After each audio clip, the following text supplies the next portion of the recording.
Hello friend, સ્વાગત છે તમારું મારી ગુજરાતી રસોઈ ટિપ્સ ચેનલમાં।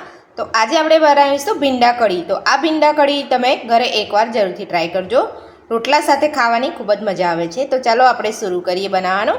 તો આપણે અહીંયા ભીંડાને ધોઈ અને કોરા કપડાથી સાફ કરીને અહીંયા સમારી લીધા છે। આપણે અહીંયા ભીંડાને સૌથી પહેલાં શેકી લઈશું। આપણે અહીંયા નાની કઢાઈ મૂકી છે, એની અંદર આપણે અહીંયા 2 ચમચી જેટલું તેલ મૂકીશું।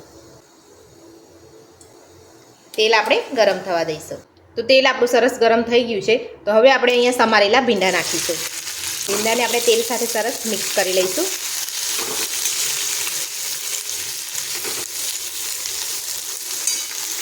તો આપણે અહીંયા ભીંડાને શેકાવા દઈશું। બધું મિક્સ કરી લીધું છે। તો હવે આપણે એને ભીંડાને શેકાવા દઈશું। ગેસ આપણે અહીંયા ધીરો જ રાખવાનો છે, ફૂલ નથી રાખવાનો।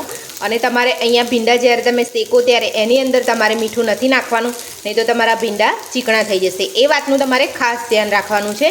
અને તમારે અહીંયા ઢાંકવાનું પણ નથી। તમે ઢાંકણ ઢાંકીને બંધ કરી દેશો તો પણ તમારા ભીંડા ચીકણા થઈ જશે। એટલે આપણે અહીંયા ફક્ત તેલની અંદર જ ભીંડાને શેકવાના છે। ભીંડાને તમારે વચ્ચે વચ્ચે ફેરવતા રહેવાનું છે, તો ભીંડા ચોંટી જશે અને કાળા પડી જશે। એટલે આપણે અહીંયા ભીંડાને વચ્ચે વચ્ચે તમારે ફેરવતા રહેવાનું છે। તો આપણા ભીંડા અહીંયા શેકાય છે ત્યાં સુધી આપણે કઢીનું તૈયાર કરી દઈએ। તો આપણે અહીંયા 2 લીલા મરચાં લીધા છે કઢી માટે, અને 1 ઇંચ આપણે અહીંયા આદુનો ટુકડો લીધો છે। લીલા મરચાંનું પ્રમાણ તમે તમારા ટેસ્ટ પ્રમાણે કરી શકો છો। અને આપણે કઢીની અંદર લાલ મરચુંનો ઉપયોગ નથી કરતા, એટલે આપણે અહીંયા લીલા મરચાંનો જ ઉપયોગ કરીએ છીએ। તો આ બંને આપણે મિક્સર જારમાં પીસીને એક પેસ્ટ બનાવી લઈશું। તો તમે જોઈ શકો છો આપણે આદુ મરચાં અહીંયા સરસ પીસી લીધા છે। તો હવે આપણે કઢીનું તૈયાર કરીશું। આપણે અહીંયા મીડિયમ ખાટી છાશ લીધી છે, અહીંયા 2 કપ જેટલી આપણે છાશ લીધી છે। તો હવે આપણે એમાં 1.5 ચમચી જેટલું બેસન નાખીશું।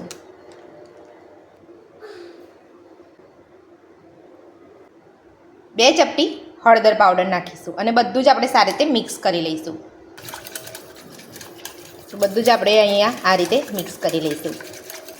તમારે ખાટી છાશ હોય તો તમે થોડું અંદર પાણી ઉમેરીને મીડિયમ કરી શકો છો। તો આપણે અહીંયા બધું જ મિક્સ આ રીતે કરી લીધું છે। તો હવે આપણે એમાં સ્વાદ પ્રમાણે મીઠું નાખીશું અને આપણે સહેજ હલાવી લઈશું। તો હવે આપણે કઢીનો વઘાર કરીશું। તો અહીંયા 2 ચમચી તેલ મૂક્યું છે ગરમ।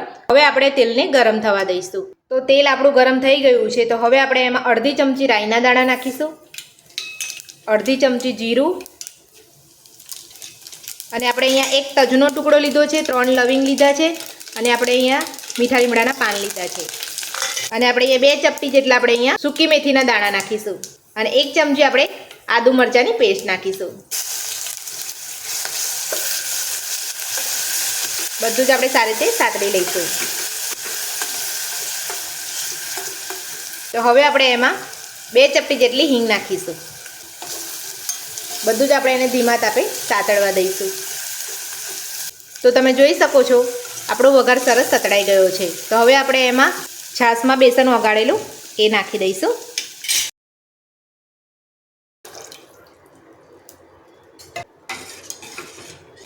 બે મિનિટ આપણે એને હલાવીશું। તો હવે આપણે અહીંયા 1 ટુકડો એટલે કે 2 ચમચી જેટલો ગોળ નાખીશું। ગોળની જગ્યાએ તમે ખાંડનો ઉપયોગ પણ કરી શકો છો। તો હવે આપણે કઢીને થોડી ઉકળવા દઈશું। તો આપણા ભીંડા અહીંયા તમે જોઈ શકો છો સરસ શેકાઈ ગયા છે। તો હવે આપણે અહીંયા એક ડીશમાં કાઢી લઈશું। તો આપણે અહીંયા ભીંડાને એક ડીશમાં કાઢી પણ લીધા છે, અને આપણે અહીંયા કઢી પણ સરસ ઉકળી ગઈ છે। તો હવે આપણે એની અંદર નાખી દઈશું। બધું જ આપણે સારી રીતે મિક્સ કરી લઈશું।